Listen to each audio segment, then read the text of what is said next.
Si t'es sur cette vidéo, ça veut dire que t'as envie d'apprendre à faire ça. Ça tombe bien, je suis là pour ça. Dans cette vidéo, je vais vous apprendre à faire le flip arrière en 5 minutes. Je suis ici pour vous donner toutes les étapes pour y arriver hyper facilement et sans se faire mal. Je vais aussi vous donner des conseils pour y arriver du premier coup. Et je vais vous dire aussi tout ce qu'il faut éviter pour être sûr de ne pas avoir peur et de se blesser. Tout d'abord, avant de commencer à faire le flip arrière, il faudra quelque chose d'indispensable. Ceci est un matelas. Bien sûr, si vous n'avez pas de matelas et que vous avez un trampoline, c'est parfait, c'est même encore mieux pour l'apprendre. Vous aurez 0% de chance de vous faire mal sur un trampoline. Une fois que vous avez votre matelas, il y a plusieurs possibilités pour l'apprendre. Il y a celle où vous allez partir de côté et petit à petit revenir en arrière pour faire un flip arrière parfait. Et il y a la technique un peu plus bourrine où tu le lances et tu vois ce qui se passe. Moi aujourd'hui, je suis ici pour vous l'apprendre de façon progressive. Du coup, je vais vous montrer toutes les étapes pour y arriver. Tout d'abord, avant de commencer à faire le flip arrière, je vais vous conseiller de faire des petits trous en partant vers l'arrière. Vous partez avec les deux pieds bien collés et avec une de vos mains, vous allez chercher l'arrière vraiment derrière vos jambes. Faut pas être sur le côté vu que sinon vous allez partir tordu. Vous posez votre main et vous partez en arrière. Ça, faut vraiment le faire plein de fois pour s'habituer à avoir la tête qui part un peu en arrière, mais en même temps sur le côté. Ça, normalement, vous ne devrez pas avoir peur. Une fois que ça, c'est très bien fait, vous pouvez essayer de l'envoyer un peu plus fort en envoyant les deux mains. Ça aussi, normalement, c'est très facile. Vous devrez y arriver en quelques essais. Quand vous êtes comme ça, vous essayez vraiment d'être le plus bas possible. Vu comme ça, vos mains, elles auront moins de chemin à parcourir pour arriver au sol. Vous lancez vos bras et vous ramenez les jambes. Vous inquiétez pas si vous atterrissez pas parfaitement sur le matelas, c'est normal vu que vous vous lancez de côté. Cette action, il faut vraiment la répéter un maximum de fois pour être sûr de bien la mémoriser. Et petit à petit, essayez d'aller le plus en arrière possible. À un moment, vous réussirez à faire ça.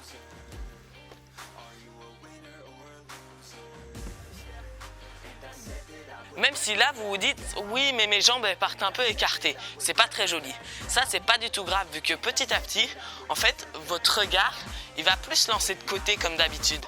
Il se sera tellement habitué qu'il va se dire c'est plus rapide si je fais ça en fait et hop là vous allez le lancer. Il faut vraiment partir petit à petit, monter de 1 ou 2 degrés à chaque fois. Et là, vous allez y arriver. Bien sûr, il faut quand même y aller progressivement, essayer une vingtaine de fois à chaque étape pour être sûr de bien y arriver et d'être sûr de vous au moment de le lancer. Une fois que vous serez complètement droit, ça va donner ça. On arrive, on est serein et on lance.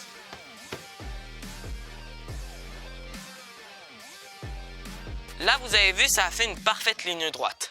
Par contre, un conseil très important que je peux vous donner, ceux qui savent déjà faire le salto arrière, il ne faut pas du tout prendre exemple sur ça. Quand on fait un salto arrière, on cherche la hauteur.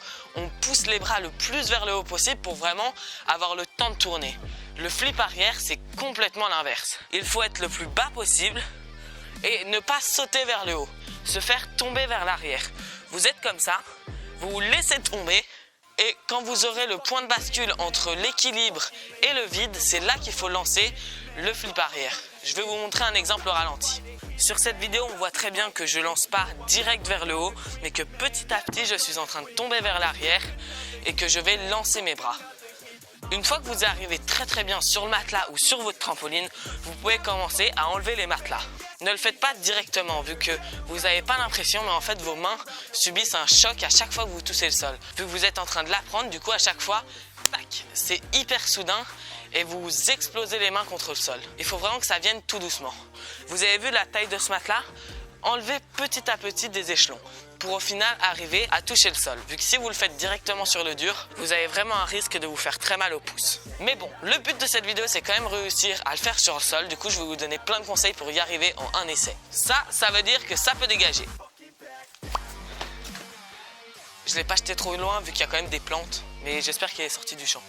Non. Une fois que vous aurez enlevé le matelas, vous allez avoir l'impression d'avoir aucun repère, mais c'est complètement l'inverse.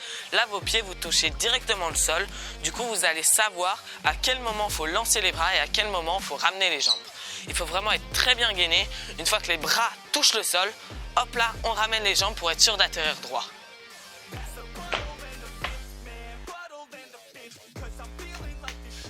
À partir de ce moment-là, c'est vraiment hyper instinctif. Il faut vraiment y aller quand on le sent. Quand vous vous sentez prêt, vous pouvez vous dire « c'est bon, je le lance, je sais le faire ». De toute façon, si vous l'avez fait 2 minutes avant sur un matelas, sur le sol, ça va être exactement pareil. Quelque chose à tout prix éviter. Moi, ce que j'ai fait quand je voulais apprendre, c'était de prendre un pas d'élan en me disant comme ça, je vais aller vers le haut. Non, faut pas du tout faire ça. Quand on fait un backflip, en général, on fait un petit pas et on saute. Là, il faut vraiment éviter de faire ça. Comme je vous l'ai dit, il faut aller vers le bas, pas vers le haut. Vous vous laissez tomber tranquillement et ensuite vous envoyez les bras en donnant une légère impulsion avec les jambes. Un dernier truc à surtout éviter de faire, c'est de vouloir grouper. Vous n'êtes pas en train de faire un salto arrière. Si vous ramenez les jambes à vous, ce ne sera pas joli et en plus ça va vous freiner. Vu qu'on utilise le flip arrière en général pour enchaîner plusieurs figures et si vous groupez, ça va stopper votre course. Les amis, ça c'est dit, c'est la fin de ce tuto. J'espère vraiment qu'il va vous aider. Ne partez pas maintenant avant d'aller vous entraîner. Écoutez la fin de cette vidéo. Je vous conseille de vous abonner en activant la petite cloche si vous voulez d'autres tutos. Dites-moi en commentaire s'il y a des figures que vous ne réussissez pas à faire pour que je puisse vous donner des conseils ou même faire un tuto si je ne l'ai toujours pas fait. Laissez un like si cette vidéo peut te servir. Allez regarder cette vidéo si tu veux t'amuser et celle-ci si tu veux apprendre des figures. Et puis moi, je te laisse aller t'entraîner. À plus!